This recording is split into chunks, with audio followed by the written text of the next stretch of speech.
আজকের এই পর্বে তোমাদের নবম দশম শ্রেণীর গণিত বইয়ের পঞ্চম অধ্যায়ের নাম হচ্ছে এক চলক বিশিষ্ট সমীকরণ। এই অধ্যায়ের অনুশীলনী 5.1-এর 20 নাম্বার অঙ্কটি সুন্দরভাবে তোমাদের কাছে আমি সমাধান করে দিব। তার আগের পর্ব যারা দেখোনি, এই ভিডিওর ডেসক্রিপশন বক্সে কিন্তু সকল ক্লাসের লিংক দেওয়া থাকবে, তোমরা দেখে নিও। তো আজকের পর্ব হচ্ছে আমাদের 8 নাম্বার পর্ব। তার আগে আমি 7টা পর্ব নিছি, তোমরা দেখে নিও। তো উদ্দীপকটা যদি আমরা একটু ভালোভাবে বুঝতে পারি, অঙ্কটা করতে একদম সহজ লাগবে। তো দেখো এখানে কি বলছে, একটি বালিকা বিদ্যালয়ের, কি বলছে, একটি বালিকা মানে কি, মেয়েদের বিদ্যালয়, যারা শুধুমাত্র মেয়েরা পড়ালেখা করে ওই বিদ্যালয়কে বলা হয় বালিকা বিদ্যালয়। তো কি বলছে, একটি বালিকা বিদ্যালয়ের একটি শ্রেণীকক্ষে, মানে একটা শ্রেণীকক্ষে, হ্যাঁ, একটি শ্রেণীকক্ষে প্রতি বেঞ্চ মানে কি একটি বেঞ্চে, প্রতি বেঞ্চ মানে কি একটি বেঞ্চে 6 জন করে ছাত্রী বসালে 2টি বেঞ্চ খালি থাকে। বিষয়টা তোমরা ভালোভাবে বুঝো। কিন্তু বলছে প্রতি বেঞ্চে মানে একটি বেঞ্চে কয়জন বসে, 6 জন যদি বসায়, তারপরে 2টি বেঞ্চ খালি থাকবে। ওকে, এটা একটা ক্লু গেল। কিন্তু প্রতি বেঞ্চে, কি বলছে, কিন্তু প্রতি বেঞ্চে 5 জন করে ছাত্রী বসালে 6 জন ছাত্রীকে দাঁড়িয়ে থাকতে হয়। তার মানে প্রতি বেঞ্চে মানে কি একটি বেঞ্চে কয়জন করে বসালে, যদি 5 জন করে বসায় তাহলে 6 জন ছাত্রীকে দাঁড়িয়ে থাকতে হয়। এখন আমাকে প্রশ্ন বলছে ওই শ্রেণীর ব্রেঞ্চের সংখ্যা নির্ণয় করো, মানে কয়টা ব্রেঞ্চ আছে ওইটা আমাকে বের করতে হবে।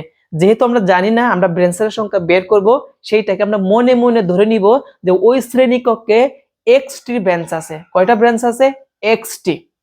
সেই জন্য আমরা সর্বপ্রথম লিখব সমাধান, মনে করি শ্রেণীটির ব্রেঞ্চের সংখ্যা কয়টা, এক্স ধরলাম।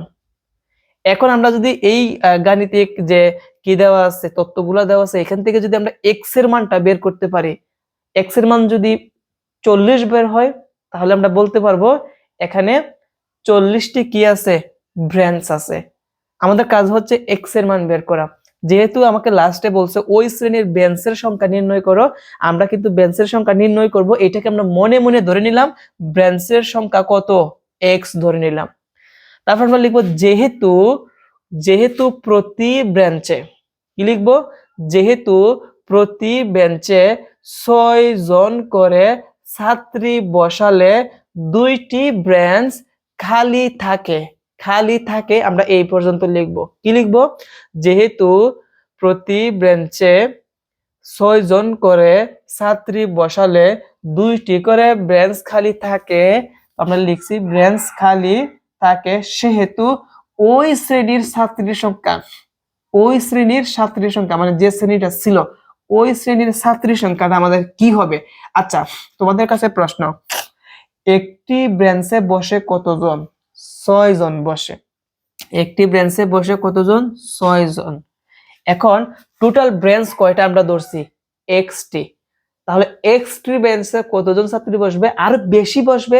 মনে করো এক্স এর মান যদি 10 হয়, কত হয়, 10 হয়, তাহলে 10টি ব্রেঞ্চে কতজন বসবে, আমরা 6, একটি ব্রেঞ্চে যদি 6 জন বসে, 10টি ব্রেঞ্চে বসবে, 10 দ্বারা গুণ করতে হবে, 6 10 কত হবে, 60 হবে। তাহলে ছাত্রীর সংখ্যা কতজন হবে, 60 জন হবে। বুঝছো? তার মানে এই জায়গার মধ্যে একটি বেঞ্চে বসে কতজন, 6 জন, তাহলে এক্সটি বেঞ্চে বসবে আরো বেশি, তাহলে 6 ইনটু এক্স হবে। কি হবে, 6 ইনটু এক্স হবে।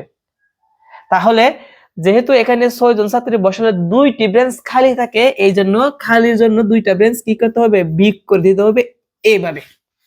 বুঝতে পারছো বিষয়টা? একটি বেঞ্চে বসে 6 জন, তাহলে এক্সটি বেঞ্চে বসবে আরো বেশি জন, এই জন্য গুণ করতে হবে।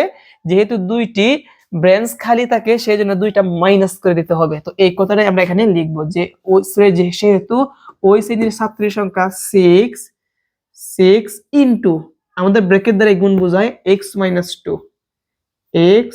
মাইনাস 2, একটা গেল।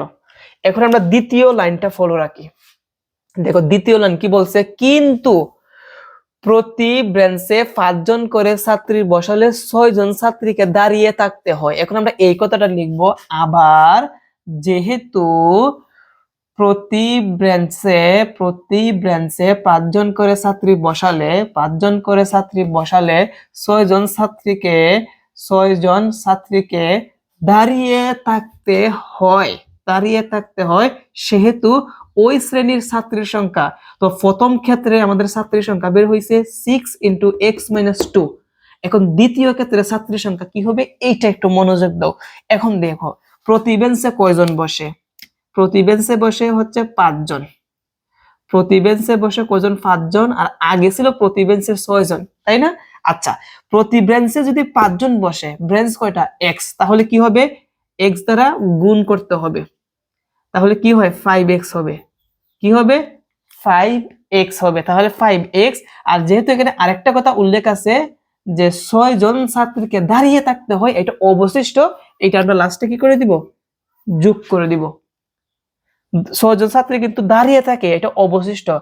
আর এখানে বেঞ্চ কিন্তু দুইটা খালি ছিল, এজন্য আমরা কি করছি, একটু মাইনাস করে দিছি।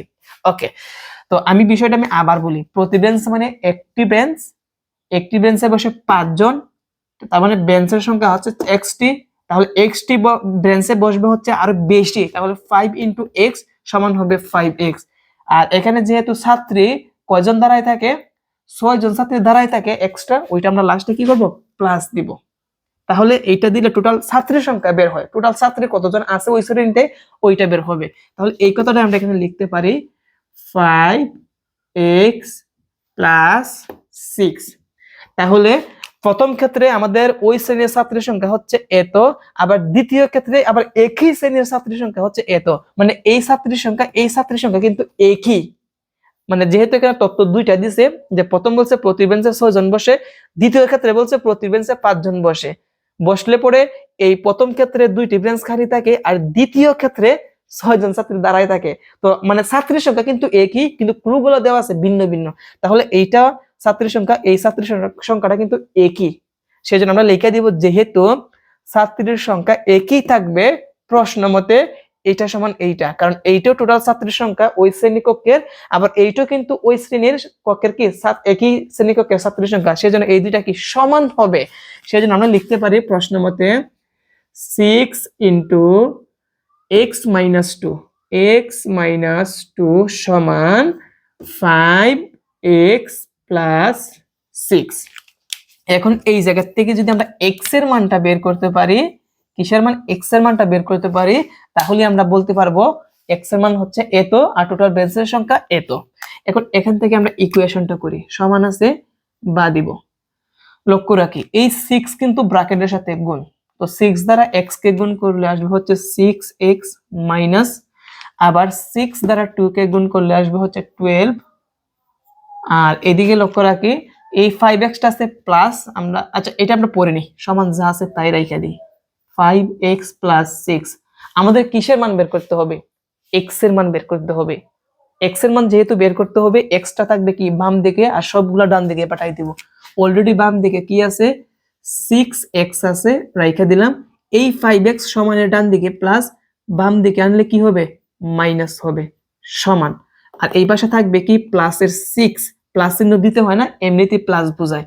এই মাইনাসটা আছে আর সমানের বাম দিকে মাইনাস, আমরা যদি ডান দিকে নিয়ে আসি তাহলে প্লাস হবে। ওকে, বা 6x থেকে আমাকে 5x বিয়োগ করতে হবে, তাহলে 6টা x থেকে 5টা x বিয়োগ করলে আরো একটা x থাকবে, সমান 12। আর যদি আমরা 6 এ যোগ করি কত আসবে, 18 আসবে। তাহলে আমরা পেলাম অতএব x = কত পেলাম, 18 পেলাম। যেহেতু x এর মান 18 আমরা পেয়েছি, আমরা শ্রেণীটির বেঞ্চের সংখ্যা কত ধরছি, x, তাহলে x এর মান যেহেতু 18, তার মানে শ্রেণীটির বেঞ্চের সংখ্যা কত, 18টি। সেই জন্য আমরা এখন লেখা দিতে পারি অতএব ওই শ্রেণীর বেঞ্চের সংখ্যা, ওই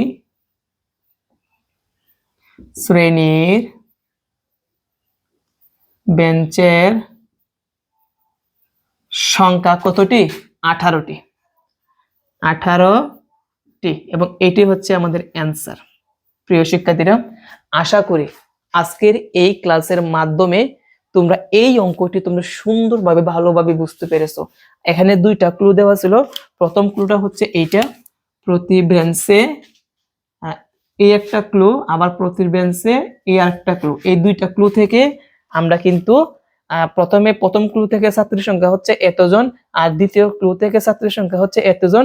এইটাও একই শ্রেণীর ছাত্রীর সংখ্যা, এটা কিন্তু সেম কক্ষের ছাত্রীর সংখ্যা, যেহেতু একই তাহলে ছাত্রীর সংখ্যা সমান হবে। প্রশ্নপত্র সমান যেহেতু হবে, এইটা সমান এইটা আমরা লিখছি। তারপর আমরা গুণ করে ইকুয়েশন করে দিছি। আমরা এক্স এর মান পেয়েছি 18। 18 মানে কি শ্রেণীটির বেঞ্চের সংখ্যা, তার মানে আমরা বেঞ্চের সংখ্যা পেলাম 18টি। এটাই হচ্ছে আমাদের অ্যান্সার। তো আজকের পর্ব এই পর্যন্তই। আমরা নেক্সট পর্বে তোমাদের যে 21 নাম্বার অঙ্কটি আছে এই অঙ্ক থেকে শুরু করব। সবাই ভালো থেকো, সুস্থ থেকো, তোমাদের জন্য অনেক অনেক শুভকামনা।